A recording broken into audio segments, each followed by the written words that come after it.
créé vraiment un clash dans les savoir-faire, savoir-être.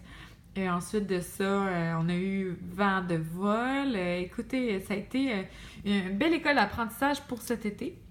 Mais pour ce qui était de la clientèle, puis répondre aux besoins de la clientèle, ben, on s'est retrouvés. Moi, je suis arrivée au mois de mai, on était encore dans la corporatif. J'avais à ce moment-là 2 serveurs au restaurant en semaine, c'était tout avec les cuisiniers. On fermait à 9h, 9h30. C'était vraiment plus relax, mais en corpo, ça bougeait pas mal. Sauf les fins de semaine. Les fins de semaine, ça a toujours été très familial, un peu touriste. Puis, pour la saison estivale, je vous dirais que c'était très, très, très familial. Il y a eu beaucoup de mariages. Il nous en reste 6 encore après celui de ce soir. Euh, il y a eu beaucoup de célébrations, de touristes étrangers. Bizarrement, j'étais vraiment surprise. J'ai pratiqué un peu mon anglais. Et puis, comme je disais, là, surtout des familles. Donc, pour répondre à cette clientèle-là, ben, je vous dirais là, que vraiment, là, ça a été très difficile parce que on a des couples qui prenaient des heures à manger au restaurant. On avait des familles qui voulaient manger très vite puis partir faire des activités. On avait des gens qui se mariaient, donc qui avaient besoin d'une expérience en soi, que ce soit un wow, que tout soit parfait. Des gens stressés. Donc, mon staff n'était pas nécessairement habitué à regarder puis à dire bon, je suis à l'écoute, est-ce que voilà un service rapide ou non? Donc, à un certain point, je leur ai dit écoutez, si vous n'êtes pas capable de saisir ou de comprendre ça, quand c'est intuitivement, j'ai dit, ou que c'est induit, j'ai dit, dites-le, demandez-le. Est-ce que vous avez des projets pour ce soir? Est-ce que vous venez pour une occasion spéciale? J'ai dit, posez la question, ouvrez la porte, prenez l'information, puis vous jugez. Est-ce que ça doit être un service très, très rapide ou est-ce que ça doit être un service avec une expérience en soi? Parce qu'on a eu beaucoup de commentaires sur ça. Donc, c'était très difficile, mais c'était très bien en même temps.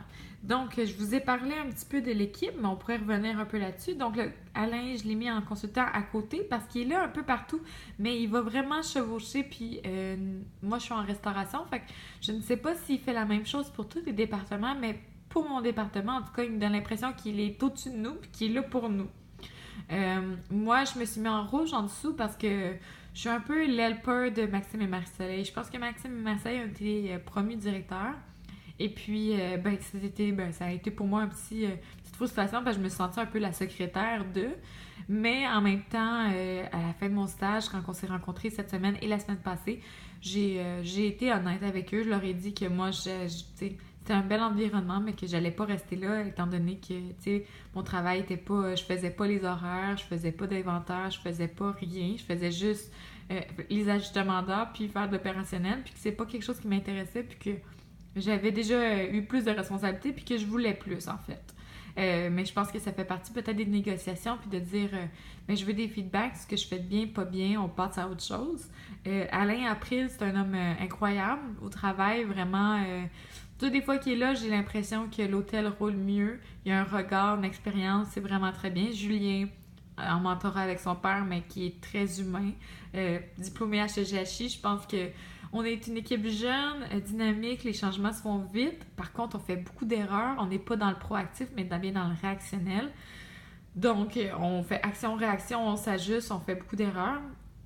Moi, je pense que ça nous porte pas toujours chance, mais bon, qu'est-ce que vous voulez, hein, c'est la vie. Puis ensuite de ça, pour le nombre d'employés, je vous dirais qu'on a à peu près une centaine d'employés en saison estivale. Et puis, en temps normal, pour la saison qui s'en vient, là, corporatif, à part peut-être en banquet, que c'est vraiment sporadique, je vous dirais qu'on va tomber à une quarantaine de temps partiel, quelques temps pleins. Au restaurant, on va avoir seulement 3 temps pleins, dont un qui est en congé de paternité, ce qui donne très très bien, parce qu'on a moins d'heures. Puis, je pense qu'en janvier, à ce moment-là, on va tomber à 2 temps pleins, puis tout le reste, ça va être des temps partiels. Sauf pour la cuisine, évidemment. Donc, je vous ai parlé un petit peu de mon poste. Moi, je suis maître d'hôtel, banquet et restaurant. J'ai commencé le 7 mai, donc je suis arrivée le dimanche soir à 10h. Je dormais à l'hôtel pour les 2 semaines, puis mes 2 premières semaines. Puis le lundi matin à 9h, j'étais là. Écoutez, ça a été vraiment quelque chose de spécial. J'ai eu 2 jours en banquet. Ensuite de ça, ils m'ont envoyé au restaurant. Puis mon premier chiffre au restaurant, j'étais toute seule. Il n'y avait pas personne. Il y avait en fait un serveur, Philippe, qui est devenu mon serveur préféré. Ça, je devrais pas le dire, mais en même temps, je pense que ça témoigne bien de son professionnalisme et de son côté qui est toujours là à l'heure. Donc, je l'apprécie beaucoup. Puis, je pense que la reconnaissance, on n'en reçoit jamais suffisamment. Donc, à ce moment-là, ça me fait plaisir de dire que mon premier chiffre, c'était avec lui. Puis, j'étais une boss girl de luxe parce qu'il me dit, il y avait tellement de monde, puis il savait pas où mettre la tête. Puis, j'ai donné un bon coup de main. Marie-Soleil Giguère est arrivée en poste, elle, au mois de mars. Donc, quelques mois avant moi. Puis, étant donné qu'elle arrivait de Fermont, elle est arrivée avec beaucoup de protocoles, beaucoup de savoir-faire, un calme inouï, mais vraiment une personne passionnée.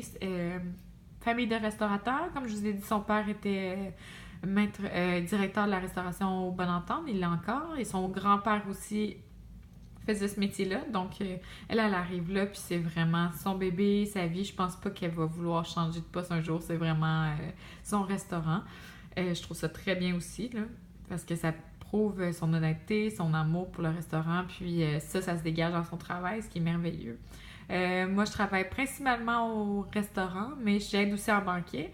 Le banquet commence à bouger depuis la dernière semaine un peu plus. Fait que, pour vous donner un exemple, dimanche passé, on avait 120 couverts, j'avais 3 serveurs au restaurant, et puis j'avais un 55 en banquet avec 2 employés. Donc moi, je faisais un peu des deux. Je m'en allais en banquet 15 minutes, je revenais au restaurant aider, j'en allais en banquet, je vérifiais les temps, les temps d'attente pour les assiettes, s'il n'y a pas trop de walk-in, parce que c'est le genre de vague qui fait en sorte que le délai dans les cuisines peut augmenter beaucoup avec une petite cuisine. Donc on essaie que tout le monde soit servi rapidement, que ce soit chaud, que ce soit bon. Puis ensuite de ça, on essaie de faire plus, mais on est encore à la base. Au mois d'août, on a eu beaucoup de clientèle européenne. Donc, clientèle européenne m'avait mangé plus tard. Je pense que les heures d'opération vont changer pour l'été prochain. Mais pour l'instant, la cuisine fermait très tôt. Puis, je pense que ça nous permettait de souffler un petit peu.